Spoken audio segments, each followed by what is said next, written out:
सरकार की तरफ से कुछ सहायता धनराशि किसानों के लिए भेजी जाती है, जो कि वो पैसे बैंकों के द्वारा उनको प्राप्त होने वाले थे। एक किसान जाता है और बैंक में अपने पैसे निकालने की बात बोलता है। वो फॉर्म भरकर जब कैशियर को देता है तो कैशियर उस फॉर्म को ब्रांच मैनेजर को हैंडओवर कर देता है और किसान से ये बोलता है कि मैनेजर साहब ने जो भी सरकारी धनराशि आई हुई है सारे पैसों पे होल्ड लगा दिया है, वो आपको पैसे नहीं मिलेंगे। अब वो किसान ब्रांच मैनेजर से जाके बात करता है। ब्रांच मैनेजर बोलता है अगर आपको ये सरकारी पैसे निकालने हैं तो आपको 1,000 रुपये देने पड़ेंगे। वो किसान थोड़ा बहुत पढ़ा लिखा था तो बोलता है साहब, जब सरकार ने ये पैसे हमारे लिए भेजे हैं तो हमें इस पैसे निकालने के लिए मुझे आपको पैसे क्यों देने पड़ेंगे। इस पर ब्रांच मैनेजर तरह तरह के रूल बताने लगता है और बोलता है अगर तुम्हें पैसे लेने हैं तो 1,000 रुपये तुमको देने पड़ेंगे। जब किसान जिद पर अड़ जाता है और बोलता है ये पैसे मेरे हैं, मैं आपको नहीं दूंगा। इस पर ब्रांच मैनेजर भड़क जाता है और उसको धक्के मारकर बाहर निकाल देता है। उसके बाद वो किसान कलेक्टर साहब से जाके मिलता है और उनसे सारी बात बताता है। कलेक्टर साहब इस बात को सुनकर हैरान हो जाते हैं और वो किसान के साथ चलने के लिए तैयार हो जाते हैं। उस किसान का साथी बनकर उस बैंक में पहुंचते हैं। उसके बाद ब्रांच मैनेजर के साथ जो होता है, ब्रांच मैनेजर ने इसकी कल्पना भी नहीं की थी।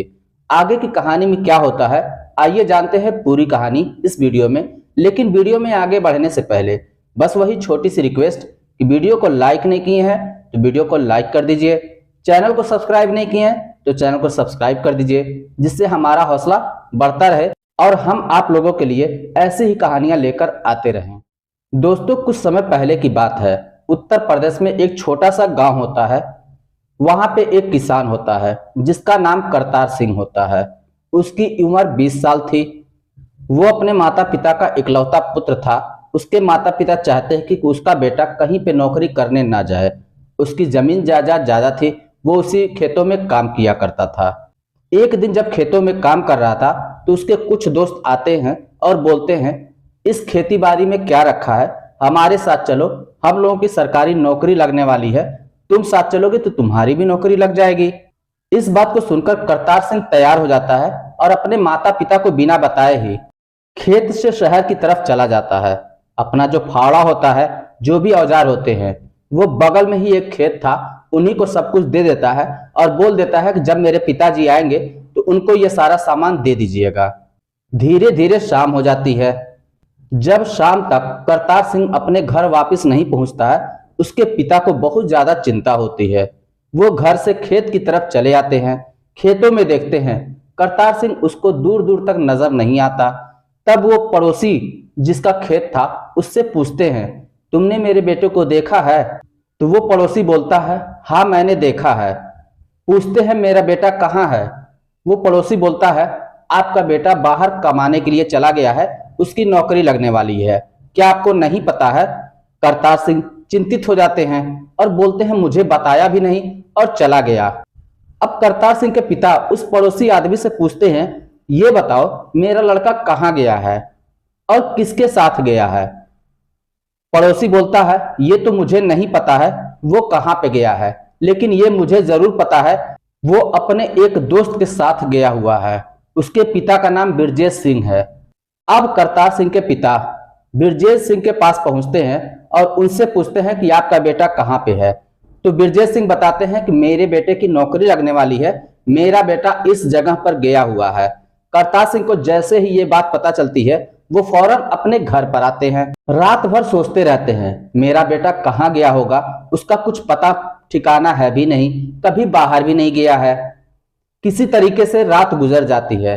सुबह जब होती है तो वो गांव के ही एक ऐसे व्यक्ति को लेकर साथ में निकल जाते हैं जो थोड़ा बहुत पढ़ा लिखा होता है। क्योंकि करतार सिंह के पिता पढ़े लिखे नहीं थे तो इसलिए वो सोचते थे अगर कोई पढ़ा लिखा होगा तो मुझे उसके स्थान पर पहुंचने में आसानी होगी। इधर करतार सिंह वहां पे पहुंच जाता है जहां पे नौकरी लगने वाले थे। करतार सिंह के किसी भी दोस्त की नौकरी नहीं लग पाती है, लेकिन करतार सिंह की नौकरी लग जाती है, वो भी सिंचाई विभाग में। करतार सिंह इस बात की खुशी अपने दोस्तों के साथ मनाता है। वो सोचता है कि मैं अपने पिता को किस तरीके से ये खुशखबरी दूं। इसी क्रम में 2 से 3 दिन बीत जाते हैं। तब तक उसके पिता गांव वाले के साथ में वहां पर पहुंच जाते हैं जहां पे करतार सिंह खुशियां मना रहा था। जब करतार सिंह के पिता करतार सिंह के पास पहुंचते हैं तो अपने बेटे को आवाज देते हैं। जब बेटा इनकी तरफ घूम कर देखता है तो करतार सिंह देखता है कि मेरे पिता यहाँ पर आए हैं। वो अपने पिताजी के पास आता है, उनके पांव छूता है। पांव छूने के बाद उनके गले लग जाता है और बोलता है, पिताजी मेरी नौकरी लग गई है। इस बात को सुनकर करतार सिंह के पिता चिंतित हो जाते हैं और कहते हैं, बेटा इतनी ज्यादा खेती बाड़ी है, तुम्हें नौकरी करने की क्या जरूरत है? हमारा इतना ज्यादा खेत है, उसी में तुम काम करोगे, उसी में जीवन पूरा व्यतीत हो जाएगा। लेकिन करतार सिंह बोलता है, पिताजी अगर मैं नौकरी कर लेता हूं तो मुझे हमेशा सरकारी तनख्वाह मिलती रहेगी और जब मैं बूढ़ा हो जाऊंगा तो मुझे पेंशन भी मिलती रहेगी, जिससे हमारा घर परिवार बहुत ही आराम से जिंदगी व्यतीत करेगा। लेकिन उसके पिताजी नहीं मानते और बोलते हैं, बेटा तू मेरा इकलौता बेटा है, बड़ी मिन्नतों के बाद तो तू पैदा हुआ है। मैं नहीं चाहता तुझे कुछ हो जाए तो फिर मेरे घर का चिराग बुझ जाएगा। इसलिए तू मेरी बात मान, मेरा दिल रखने के लिए इस नौकरी को तू छोड़ दे, गांव चल, वहीं पे खेती बाड़ी करना, वहीं पे अच्छी जिंदगी व्यतीत कर पाएगा। दोस्तों आजकल के लड़के अपने पिता की बात तो नहीं मानते, लेकिन उस समय का वो लड़का था, अपने पिता का आज्ञाकारी पुत्र था। वो अपने पिता की बात को नहीं टाल पाता और अंततः अपने पिता के साथ गांव वापस चला आता है और यहीं पे खेती किसानी करने लगता है। उसकी जिंदगी आराम से हंसी खुशी बीत रही थी। धीरे धीरे समय बदलता है। अब उसको पैसे की जरूरत ज्यादा बढ़ने लगती है, क्योंकि अब उसकी शादी हो चुकी थी और शादी होने के बाद करीब 10-15 साल और बीत जाते हैं, जिससे उसकी उम्र लगभग 40 से 45 साल हो जाती है। अब खर्चे बढ़ गए थे तो उसे ज्यादा पैसे की जरूरत पड़ती थी, जो कि उसके खेतों से पूर्ति नहीं हो पाती थी। वो कभी कभी अपने मन में सोचता था कि काश मैंने वो नौकरी कर ली होती तो आज मुझे ये दिन देखना नहीं पड़ता, मुझे दर दर भटकना नहीं पड़ता। लेकिन फिर सोचता है, चलो कोई बात नहीं, जो हो गया सो हो गया, उसके बारे में अब क्या सोचना। और मेरे लिए इससे बढ़ के बात क्या होगी, मैंने अपने पिता की बात मानी और उनके कहने पे आकर खेती बाड़ी का काम कर रहा हूं। अब तक तो जिंदगी अच्छे से कटी है, आगे की भी कट जाएगी। इसी तरीके से कुछ दिन और बीतते हैं। तब तक अचानक में उस गांव में बाढ़ आ जाती है। गांव वालों की सारी फसल बर्बाद हो जाती है। अब पूरे गांव वाले चिंतित हो जाते हैं, आखिर आगे क्या किया जाएगा। अब करतार सिंह की जिंदगी जो खुशियों में बीत रही थी वो धीरे धीरे गम में बीतनी शुरू हो जाती है। उसे कुछ चीजों के लिए तरसना पड़ता है। लोगों से कुछ सहायता मिल जाती थी, लेकिन उससे पूर्ति नहीं हो पाती थी। उससे घर का खर्च चलाना दुश्वार हो चुका था। तभी गांव वालों को खुशी मिलती है कि सरकार ने अनाउंसमेंट किया है कि सबको सहायता राशि प्रदान की जाएगी, सभी को ये पैसे उनके बैंक खाते द्वारा प्राप्त होंगे। कुछ दिनों के बाद सहायता की राशि उनके खातों में आ जाती है। सभी किसान बैंक पहुंचते हैं अपना पैसा निकालने के लिए। करतार सिंह भी बैंक जाता है अपना पैसा निकालने के लिए।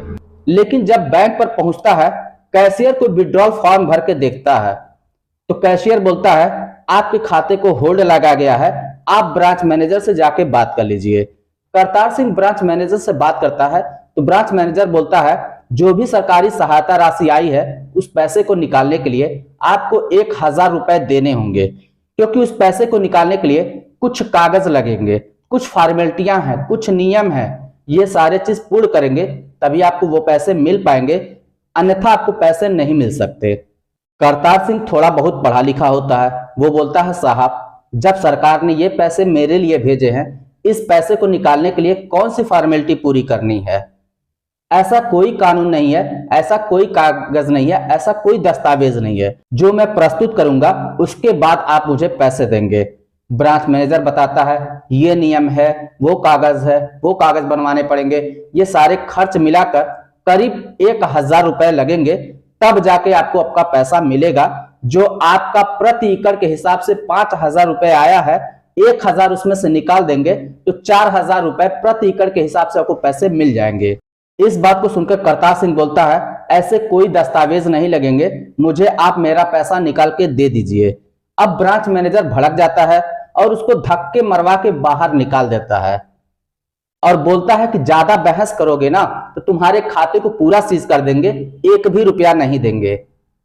इस बात को सुनकर करतार सिंह को गुस्सा तो बहुत आता है, लेकिन वो अपने गुस्से को दबाता है और घर चला आता है। अब वो अपने पिता की तरफ देखकर सोचने लगता है, अगर मैं उस विभाग में नौकरी कर लिया होता तो आज मुझे ये दिन नहीं देखना पड़ता। लेकिन सोचता है चलो कोई बात नहीं, जो हो गया सो हो गया, उसके बारे में क्या रोना। अब करतार सिंह शाम का खाना खाकर बिस्तर पे सो जाता है और रात भर सोचता है कि आखिर क्या किया जाए, किस तरीके से वो अपने पैसे को ले, क्योंकि वो पैसा उसकी सहायता राशि आई थी जिसे वो किसी को नहीं देना चाहता था। तब उसके दिमाग में बात आती है, क्यों ना मैं कलेक्टर साहब से जाके बात करूं, अगर वो चाहेंगे तो मेरा पैसा मुझे पूरा वापस मिल सकता है। अगले दिन सुबह उठता है और सीधे कलेक्टर साहब के ऑफिस पहुंच जाता है। वहां पे कलेक्टर साहब से सारी बात कहता है। कलेक्टर साहब बोलते हैं, ऐसा कोई कागज नहीं है, आप एक बार बैंक जाइए, आपको पैसा मिल जाएगा, ब्रांच मैनेजर आपको पैसा जरूर देंगे। करतार सिंह बोलता, साहब मैं बैंक गया था लेकिन बैंक वालों ने सारे पैसे को होल्ड लगा दिया है और बोल रहे हैं 1000 रुपए दो तभी तुमको पैसे मिलेंगे। जब मैंने कहा कोई कागज नहीं लगते हैं, सब सरकार ने पैसे मेरे लिए भेजे हैं, तो फिर आप मुझे क्यों नहीं दे रहे हैं। इस पर ब्रांच मैनेजर भड़क गए और बोले कि यहां से चले जाओ, वरना मैं तुम्हारे खाते को ही सीज कर दूंगा और तुम लोगों को एक भी रुपया नहीं दूंगा, जो करना होगा कर लेना। इस बात को सुनकर डीएम साहब क्रोधित हो जाते हैं और कहते हैं, ठीक है चलो मैं तुम्हारे साथ चलता हूं, लेकिन तुम वहां पे ये मत बताना कि मैं यहाँ का डीएम हूं। अब कलेक्टर साहब अपना हुलिया एक किसान की तरह बना लेते हैं और करतार सिंह के साथ चल देते हैं। करतार सिंह और डीएम साहब उसी बैंक में पहुंचते हैं।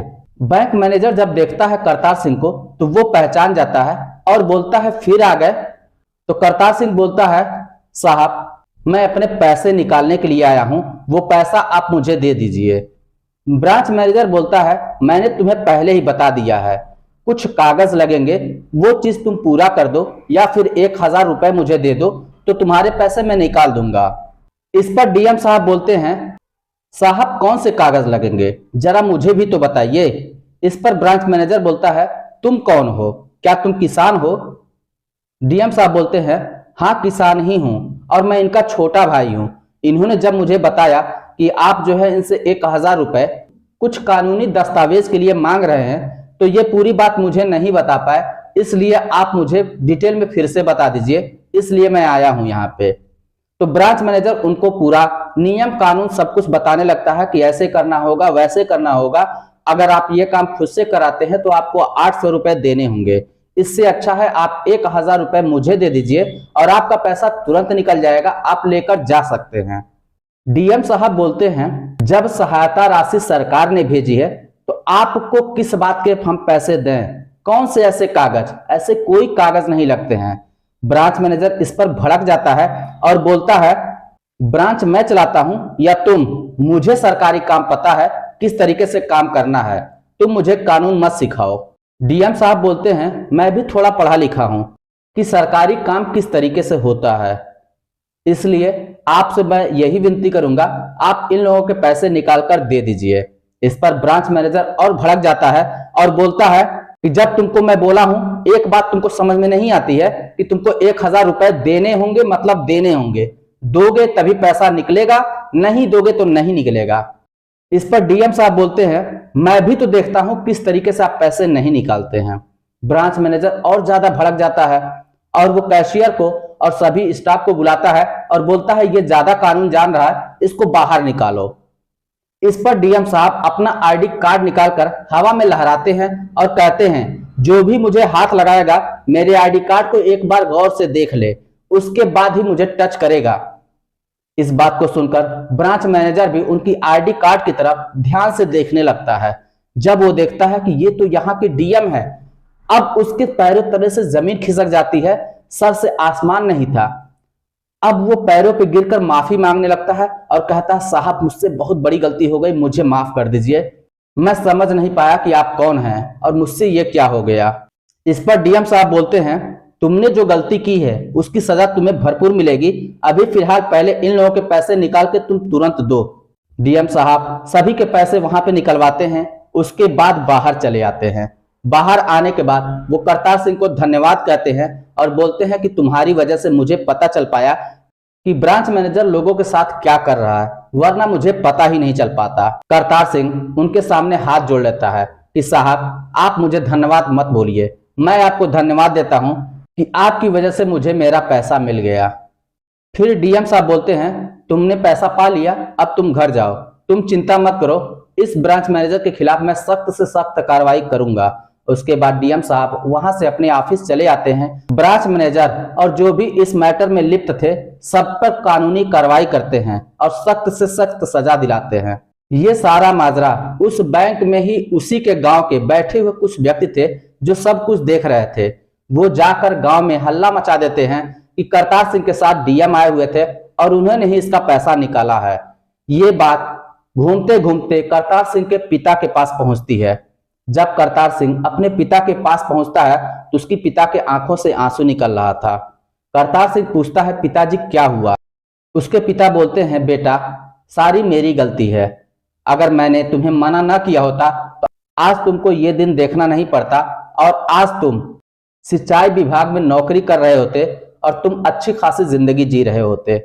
इस पर करतार सिंह अपने पिता के गले लग जाता है और बोलता है पिताजी जो हो गया सो हो गया, उसे भूल जाइए, जो हो रहा है उसे देखिए। अब गांव वाले करतार सिंह की ज्यादा इज्जत करने लगे थे क्योंकि उसने डीएम साहब को साथ लेकर ही बैंक में आया था और यहाँ पे पैसे निकाले थे। सभी गांव वाले मशवरा करते हैं और कहते हैं करतार सिंह क्यों ना तुम हमारे मुखिया बन जाओ, तुम्हें बड़े अधिकारियों से बात करने का तरीका है, तुम पढ़े लिखे भी हो।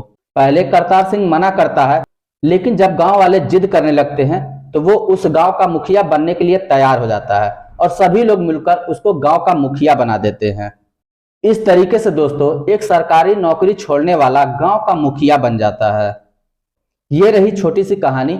आपको कहानी कैसी लगी आप हमें कमेंट बॉक्स में लिखकर जरूर बताइए और साथ ही ये भी बताइएगा कि आप डीएम साहब के बारे में क्या कहना चाहते हैं, करतार सिंह के बारे में क्या कहना चाहते हैं, उसके पिता के बारे में क्या कहना चाहते हैं और ब्रांच मैनेजर के बारे में क्या कहना चाहते हैं। हमें कमेंट जरूर करिएगा। अगर वीडियो थोड़ा सा भी अच्छा लगा हो तो वीडियो को लाइक कर दीजिएगा, चैनल को सब्सक्राइब नहीं किए तो सब्सक्राइब कर दीजिए। चलिए फिर मिलते हैं नेक्स्ट वीडियो में, तब तक के लिए जय हिंद।